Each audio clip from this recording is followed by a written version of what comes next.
Hey all you ex-communists, welcome to the operation where fatalities, like friendship, is magic. I know you don't hear any sounds, but don't you worry. I normally record my missions 2 at a time.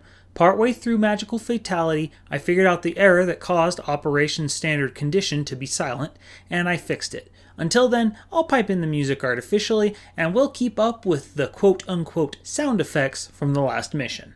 In case you forgot, this mission is a covert mission to stop EXALT's Canadian propaganda machine.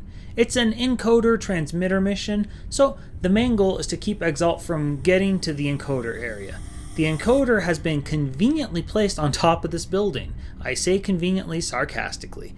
For that reason, abilities like Jimmy's muscle fiber density gene mod and Gemini's rocket boots, which let both characters jump up and down surfaces at will, are going to be very handy, because it means we don't have to start a conga line up to one of the climbing pipes. The big issue that we have to deal with in this mission is vision. EXALT will be dropping in from all angles of this... I don't know, I think it's another bookstore / cafe. Why do the enemies of XCOM keep attacking these places? Ah well, at least we know Shiosk will be motivated to kill all EXALT tonight. So we need to establish some angle that XCOM might be coming from. Jimmy's battle scanner is perfect for this, and, tossing it over the edge, we find our first pack of EXALTs. We are relieved to see that they are still using conventional weapons. The longer the year goes on, the better EXALT's weapons get. Fortunately for us, we are still ahead of them on the technology curve. Now, I sincerely doubt that these are the only EXALTs we have to worry about, so I first start moving Citrus to be an uber flanker on the left side for the inevitable soldiers that approach from that angle. Next, we want the team's position to allow for some flexibility, so I move everyone towards the center of the map. This is especially important for the upper level members of the team because outside of Jimmy and Gemini, it's easier to jump down and assist people on the lower level than it is to jump up and assist people on the upper level. That's when I realize I have no sound recording, and I start to tinker with it. I get the sound back up, but I did lose a tad bit of video in the process. But don't you worry, all we missed were 2 EXALTs joining the fray, one on the left side and one joining the gaggle on the right. I expect the right side is going to start climbing down the walls to get to the encoder area, so I move Shiosk to the right, and Shiosk decides that dropping down and then climbing the storm pipe was the quickest path. Well, whatever. I'll just assume it's arm day or something. We can't expect a baller like Shiosk to skip arm day. Shiosk's work regimen aside, we have a pickle here on the left. This EXALT Rocket Man is sitting in half cover, and the only person who has a shot is Adrian Rod. But all she has is her pistol, so she can't kill him. I try to run and gun Citrus up to get a better angle, and I immediately regret my decision. Rocking ominously. We have 4 bogeys, and our covert operative is in half cover. As bad as EXALT is at shooting, I think 4 of them could handle this. Plus, they have a heavy in that pack, and I'm pretty sure he's going to follow EXALT Exhortation number 22. When in doubt, rock it out. But do you know what is awesome? None of these guys have more than 8 health. DJ Sucre's rockets do a base damage of 6, but all his perks give him an extra 2 damage on his explosives, meaning DJ Sucre is about to play Connect 4 with a rocket launcher. Go for the glory, go for the star, go for it. I win! Connect 4, go for it. Connect 4. After that, the EXALTs that we thought were going to the roof to get to the encoder decide, nah, they want to go burning books downstairs. Also, our frame rate is starting to drop. Dang that Canadian internet! Citrus tries to shoot one of them with an Overwatch and misses. It seems like the key mistake was aiming the muzzle of his shotgun at the support beam instead of the actual target. We promoted this guy to Colonel, huh? So I restart my computer, and we get our frame rate issues fixed. Now that we're humming along at a nice 30 frames per second, I decide that the roof is well controlled by Jimmy and Gemini, and where we're going to need some assistance is down in the bookstore. And there is no one I would rather have help out with the Barnes & Noble defense than Shiosk. So I drop him down to this corner where he can get a good angle on a few EXALTs, but also climb back up to assist the roof if needed. And he's not going to complain about climbing up again because hey, it's arm day and those burly biceps aren't going to tone themselves. This great positioning, if I may pat myself on the back, allows Shiosk to suppress the most well-protected of EXALT's forces and, as an added bonus, break some windows, which is always therapeutic. On the other side, we have the issue that Adrian Rod still can't kill these EXALT soldiers with her pistol. What we can do is have her use her grenade to clear out the counter that one of them is hiding behind. I want to move DJ Sucre up to finish off the exposed EXALT, but Sucre can't get anywhere that has full cover and get a decent shot off. This is where moving everyone who is on the roof to the middle really pays off. Evil Emi-san can still run and gun, drop down, charge behind this bookshelf, and blast the coverless EXALT like he was a death metal music album. As an added bonus, if the other EXALT decides to charge her, well, she has Close Combat Specialist. Now there's only a single EXALT here, I can feel safe moving DJ Sucre to half cover and then just have him suppressed to keep this EXALT in place. But he decides that staying in that location is hazardous to his health. But do you know what else is hazardous to his health? Lasers. And that activates DJ Sucre's Combat Rush, making everyone on the bottom floor suddenly a lot more accurate and a lot more psyched.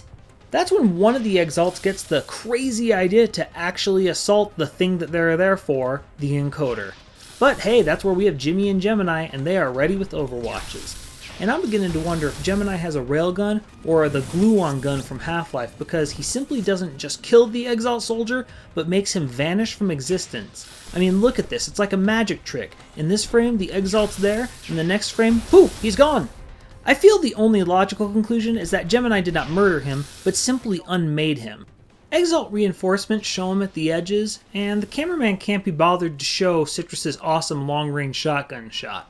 Then again, last time the cameraman focused on Citrus, he shot the pillar 6 inches in front of him, so maybe the cameraman's laziness was warranted this time. The last of the reinforcements drop behind Jimmy and Gemini, but we're going to deal with them soon enough. Reinforcement number 1 has to deal with Evil Emi-san, who uses her first rapid fire shot to kill the wall that was in the way, then dust the EXALT. Meanwhile, I make a big mistake with Citrus. I misclick. I meant to make Citrus run and gun and then charge this guy, but I accidentally just clicked the fire button instead. But Citrus must be still feeling the adrenal overload of DJ Sucre's Combat Rush because, misclick or not, he's sniping with a shotgun. I then move Adrian Rod to some of the sweetest cover in XCOM history. She has full cover on 2 opposite sides. Such cover.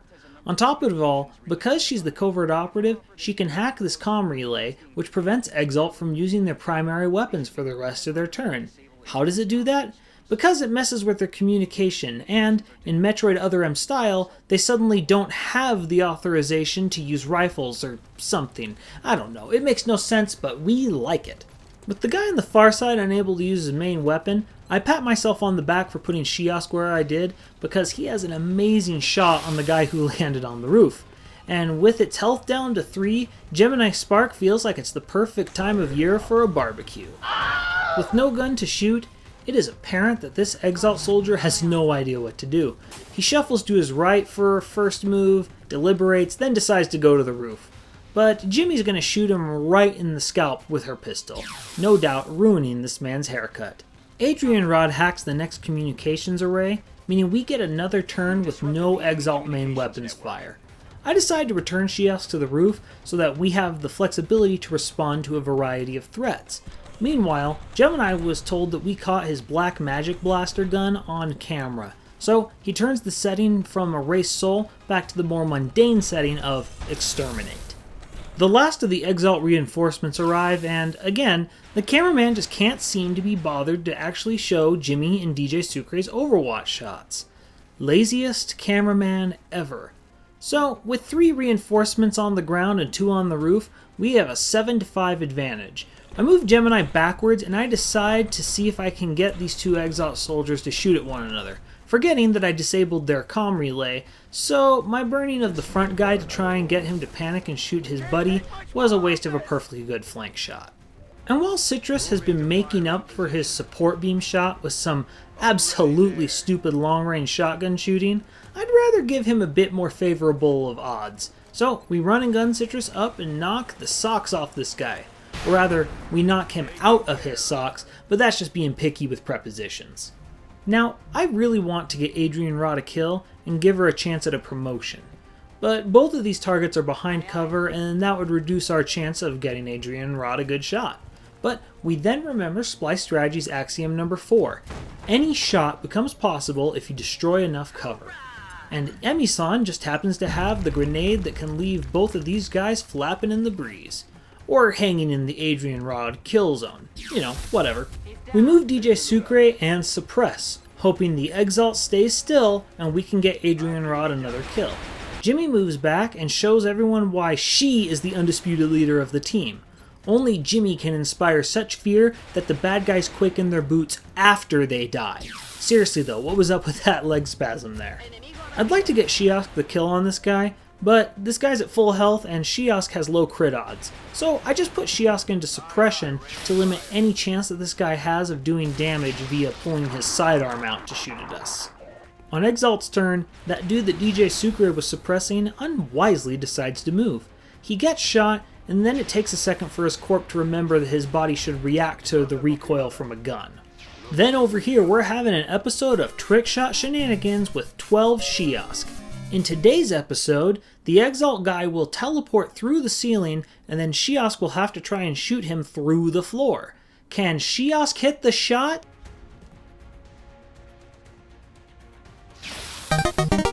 Yes he can. A cheer for Shiosk. Yay!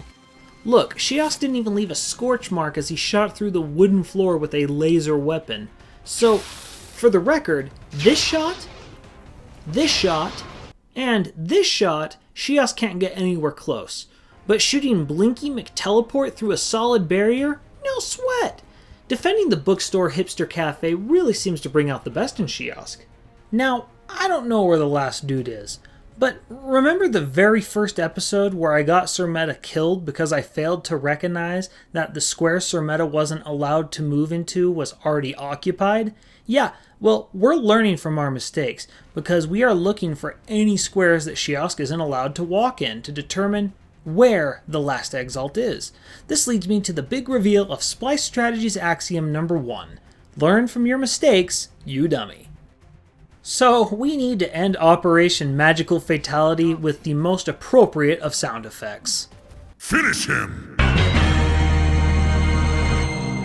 Flawless victory. Fatality! Yay! So yeah, we passed the mission with flying colors, which, given the mission title, passing the mission with flying colors probably entails Sub-Zero riding Rainbow Dash as an epic mount or something. Regardless, we are super happy and ready to go home. Now what we aren't super happy about is this promotion screen. Again, no one has gone up a rank. Well, maybe when we look at Adrian Rod's screen, she'll not get a promotion either. What is up with every pony not going up a rank? Well, at least Panic has gone down in Canada by 1, and we're going to get a bonus 130 double space credits for our troubles. Plus we got another piece of intel that lets us know that EXALT is not, in fact, in Europe. A much more usable piece of info than not in the Arctic Circle, I'd say. Now, we have a lot of credits, and with EXALT here, that means they could try and double dip into our bank account. I feel it's worth it to spend 100 simoleons on a scan, and we find out another cell is in China. So I send in our usual covert specialist, Adrian Rod, to get us some intel, and I come to regret that decision, because it's now the end of the month, and we need to get ready for the assault on the alien base.